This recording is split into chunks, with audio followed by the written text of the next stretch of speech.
Hi everyone. Sometimes it's confusing. Is my horse misbehaving? Is this normal and I should accept? Well, that's how tall tales start, by being a little bit believable. It's normal for anyone to make mistakes if they don't know, but when it becomes unsafe or annoying, it's our fault if we overlook and accept. Here are a few examples of misbehavior that I say, no way. Let's train our trail horses to be good little boys and girls. I'm here to show you that honesty pays.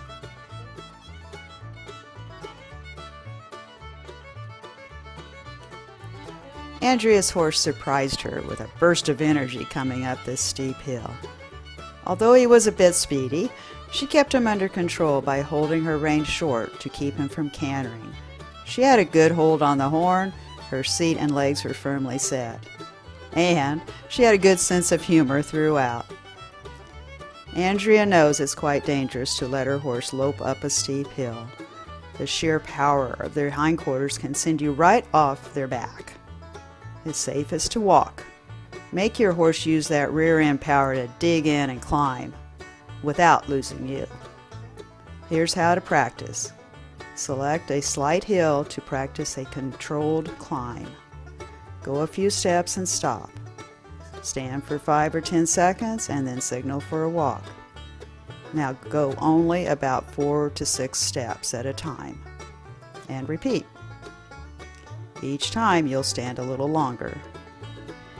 Also, stopping and standing at the top or the bottom of the hill puts an end to the lesson. It's another simple tool to teach patience.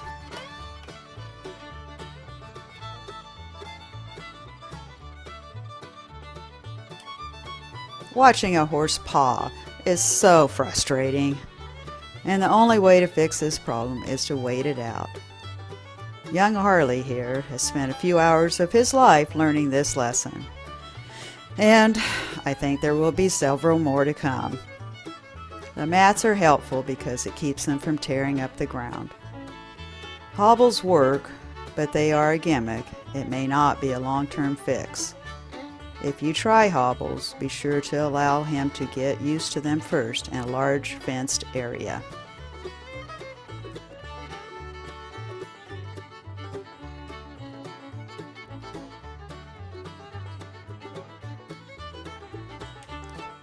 Being anxious when separated is a common problem when you're trail riding in open country.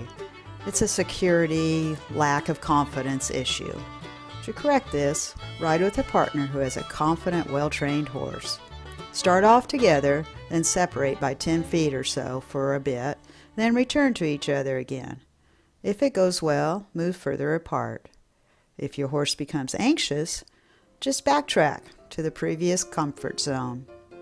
Build up slowly until you're quite a ways apart, but still within sight.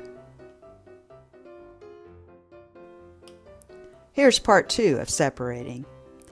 Using an open forest is a great way to teach your horse to separate. The trees allow a peekaboo game with the other horse. Use the same principle as before. Don't get too far from each other at first, then build up. You must stay patient and encouraging, but firm. Once your horse realizes, yes, he will return to his beloved, he will become more secure.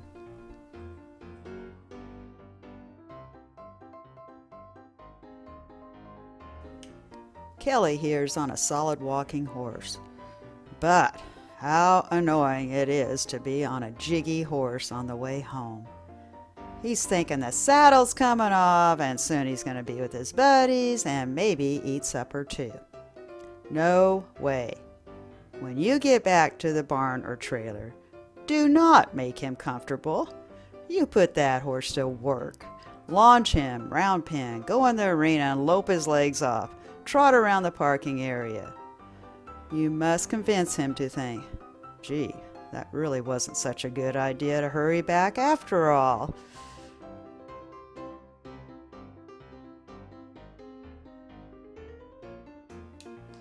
A wiggly horse is no fun. It is essential to be able to trust your horse to stand still on a loose rein. So, anytime he moves forwards, backwards, whatever, immediately put him back in his original stopping spot, say whoa, and mean it. Whoa will always be your most important command and should be respected at all times.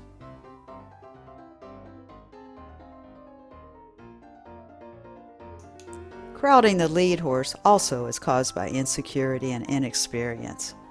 Horses are herd animals and feel safer close to another. Once again, practice with someone on a been there, done that horse. In single file on a trail, the confident horse goes first. Second horse starts off and stays no closer than 1 horse length behind. Go only about 20 feet and both horses stop. Repeat several times. Anytime the second horse gets worried, the lead horse stops. Sometimes the second may need to be stopped and backed, and always, if that happens, the lead horse stops to assure the other that he will not be left behind. When the second horse is obedient and calm, gradually lengthen the distance between them.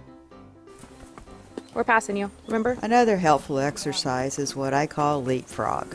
Too close. Take turns leading. Now, especially at first, the horse that is being passed will be anxious. If so, the lead horse stops. You pause for a few seconds and then proceed. Repeat several times. Ooh.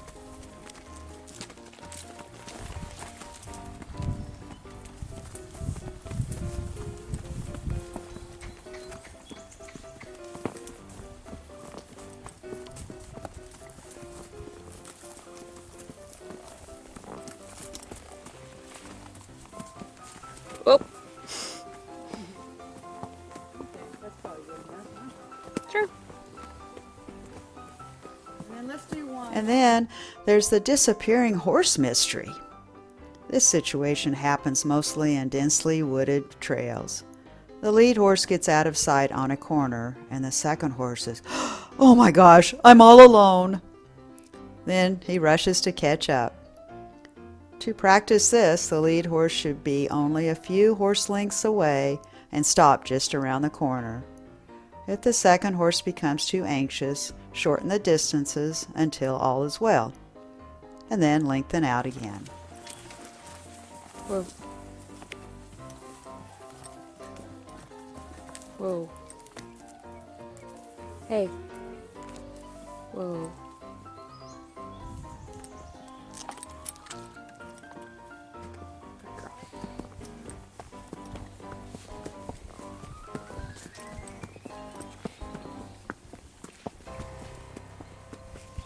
Whoa. Now, none of these tips will work unless you are dedicated to practicing. This means lots of repeating until your horse understands.